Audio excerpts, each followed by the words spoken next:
दोस्तों, भारतीय घरों में आज भी सोना और चांदी खरीदना मानो भविष्य को सिक्योर करना माना जाता है। ये सिर्फ एक गहनों की तरह नहीं बल्कि एक सुरक्षित निवेश के तौर पर भी देखा जाता है। लेकिन चार्टर्ड अकाउंटेंट नितिन कौशिक का मानना कुछ और ही है। वो लोगों को इसकी चमक से दूर रहने की सलाह देते हैं। चलिए आज की इस रिपोर्ट में समझते हैं कि वो ऐसा क्यों कह रहे हैं।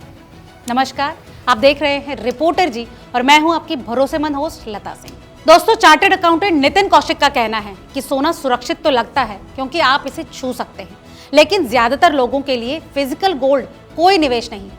ये एक भावनात्मक खरीदारी है और भावनात्मक रूप से प्रेरित निवेश अक्सर छिपे हुए चार्जेस के साथ आते हैं जो कि चुपके से आपके मुनाफे को कम कर देते हैं। कौशिक का मानना है कि फिजिकल गोल्ड और सिल्वर की खरीदारी निवेश के मकसद से नहीं करनी चाहिए।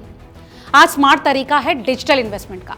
उनका कहना है कि फिजिकल गोल्ड और चांदी खरीदने का मतलब है रिटेल प्राइसेस चुकाना, जिसमें डीलर का मार्जिन 3% जीएसटी और ज्वेलरी के मामले में 5 से 8% मेकिंग चार्जेस शामिल होते हैं। वहीं जब आप इसे बेचने जाते हैं तो आपको थोक प्राइस मिलता है, यानी पहले दिन से ही आपको नुकसान उठाना पड़ता है।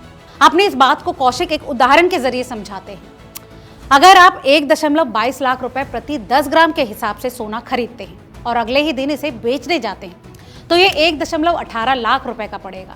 मतलब ये 4,000 रुपए का तत्काल नुकसान है, और वो भी बिना कोई मार्केट में उतार चढ़ाव के।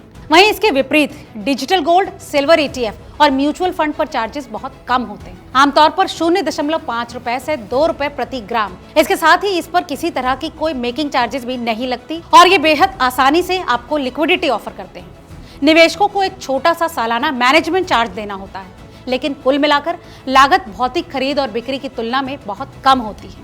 अगर दोनों ऑप्शंस में रिस्क की बात करें तो फिजिकल गोल्ड को सुरक्षित रूप से रखना होता है, अक्सर बैंक लॉकर्स में, जहां जगह और आकार के आधार पर आपको 1,000 रुपए से लेकर 10,000 रुपए तक का एनुअल चार्ज लगता है। इसका मतलब समय के साथ ये आपको काफी महंगा पड़ता है। अपनी इस बात को सपोर्ट करते हुए कौशिक आगे कहते हैं कि इससे चोरी वगैरह की टेंशन बनी रहती है। जब आपकी दौलत लॉकर में बंद हो तो आप पूरी तरह से निश्चिंत नहीं हो सकते। चोरी, नुकसान या फिर गुम हो जाना, ये सभी वास्तविक चिंताएं। इसके उलट डिजिटल सोना और चांदी इस बोझ को कम करती हैं। गोल्ड ETF या फिर डिजिटल गोल्ड प्लेटफॉर्म्स में निवेश इंश्योर्ड और ऑडिटेड वॉल्ट द्वारा सपोर्टिव होता है। इतना ही नहीं, यहाँ निवेशक इलेक्ट्रॉनिक रूप से मेटल का मालिक होता है। दोस्तों, कौशिक आगे कहते हैं कि डिजिटल गोल्ड में 10 लाख रुपए का निवेश जीरो स्टोरेज रिस्क और कंप्लीट लिक्विडिटी देता है, जिससे निवेशकों को तुरंत खरीदने, बेचने या फिर भुनाने की सुविधा भी मिलती है। इसके अलावा प्योरिटी और सेलिंग पर कटौती की बात करें तो कई खरीदारों के लिए प्योरिटी एक अहम सवाल होता है। यहाँ तक कि BIS हॉलमार्क वाले सोने पर भी जांच शुल्क या फिर मिश्र धातु की मात्रा पर संदेह के कारण सेलिंग पर 2 से 5% की कटौती का अक्सर सामना करना पड़ सकता है। यहाँ तक कि BIS हॉलमार्क वाले सोने की भी जांच शुल्क या फिर मिश्र धातु की मात्रा पर संदेह के चलते सेलिंग पर 2 से 5% की कटौती का सामना करना पड़ता है। इसके साथ ही ज्वेलरी पर डिजाइन और मेकिंग चार्जेस के मामले में तो स्थिति और भी खराब है। इस नाम पर 8 से 10% की कटौती भी होती है। कौशिक आगे कहते हैं कि हॉलमार्क वाली ज्वेलरी भी पूरी कीमत पर नहीं बिकती और चांदी के मामले में तो प्योरिटी का मुद्दा और भी बड़ा हो सकता है। वहीं गोल्ड ETF और सिल्वर ETF जैसे डिजिटल निवेश इन समस्याओं को दूर करते हैं।